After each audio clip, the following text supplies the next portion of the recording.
চট্টগ্রামের ফৌজদারহাটে ঢাকাগামী চট্টলা এক্সপ্রেসের ইঞ্জিনে আগুন, ট্রেন চলাচল বন্ধ। এ বিষয়ে বিস্তারিত জানাতে সেখানে আছেন সহকর্মী শফিকুল আলম, যুক্ত হচ্ছে তার সঙ্গে। এখনো পর্যন্ত জ্বলছে, সেটি নেবানোর চেষ্টা করছে। ভেতরে একটি বগিতে আগুন জ্বলছে, আসলে সেটি আমরা দেখানোর চেষ্টা করছি। সেই বগির ভেতরে যে এখনো কয়েকটি বগির আগুন নেভাতে পারলেও কিন্তু একটি বগির ভেতরে আগুন এখনো পর্যন্ত দাউ দাউ করে জ্বলছে। চট্টগ্রামের এই যে ভাটিয়ালি যে বিএমই গেট, সেখানে কিন্তু ঠিক 7টার দিকে কিন্তু আগুন লাগে।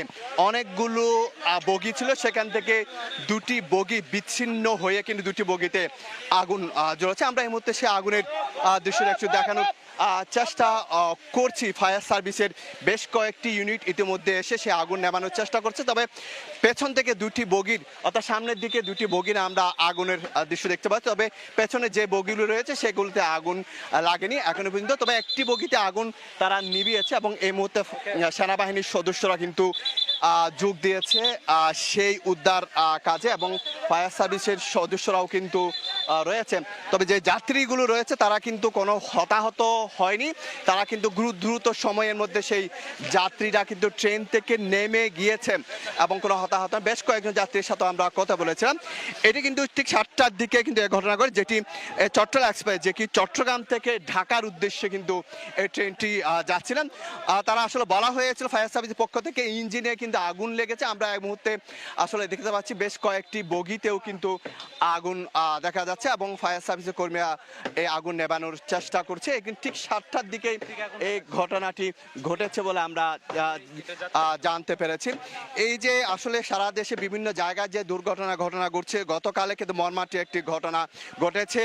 এই যে দৌলতদিয়া ফেরি ঘাটে যে একটি বাস খাদে ফেরি থেকে পড়ে গিয়ে মর্মান্তিক ঘটনা ঘটে, তার 12 ঘন্টা যেতে না যেতে কিন্তু আরেকটি বড় ধরনের যে দুর্ঘটনা ঘটে গেল। তবে এখন পর্যন্ত আমরা যে তথ্য আসলে পাচ্ছি ফায়ার সার্ভিস বিভিন্ন কর্তৃপক্ষ থেকে, এখন পর্যন্ত বড় ধরনের কোনো হতাহতের কোনো ঘটনা ঘটেনি। তবে দুটি বগি যে একেবারে পুড়ে ছাই হয়ে গেছে সেটা আসলে দেখা যাচ্ছে। একটি বগি আগুন নেভাতে পেরেছে, আরেকটি বগি এখন পর্যন্ত। আপনার সকাল থেকে এখানে ছিলেন, আসলে কিভাবে আগুনটা লেগেছে আপনারা কি দেখছেন? লেগছে যে আপনার চলতি গাড়িতে হালকা হালকা করে ধরছে।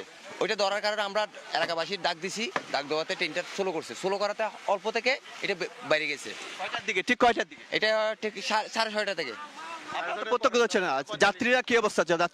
যাত্রী নিরাপত্তা আছে, সবাই চেয়ে আছে, একটা যাত্রীও ক্ষতি হয় নাই, কোনো কিছু হয় নাই, শুধু গাড়ির ক্ষতি হয়েছে। আপনি তো এখানে ছিলেন, আসলে আমি হচ্ছে ট্রেনের যাত্রী। আমি এই বগিতে ছিলাম, 30 নম্বর সিট আমার। তো হঠাৎ ট্রেনটা থেমে গেছে, আমরা তো আর ভিতর থেকে দেখতেছি না।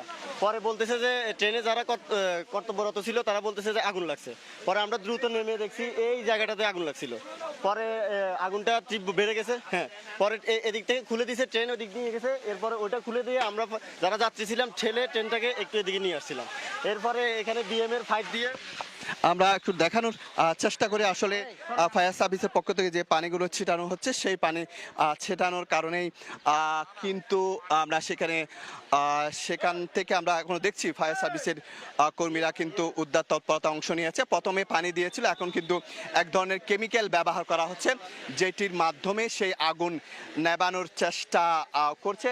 আপনারা তো সেখানে ছিলেন, একটু যদি কথা বলার চেষ্টা করি। একজন টি রয়েছেন, আসলে কিভাবে ঘটনাটি আমরা একটু সরাসরি যুক্ত ছিলাম চট্টগ্রামে।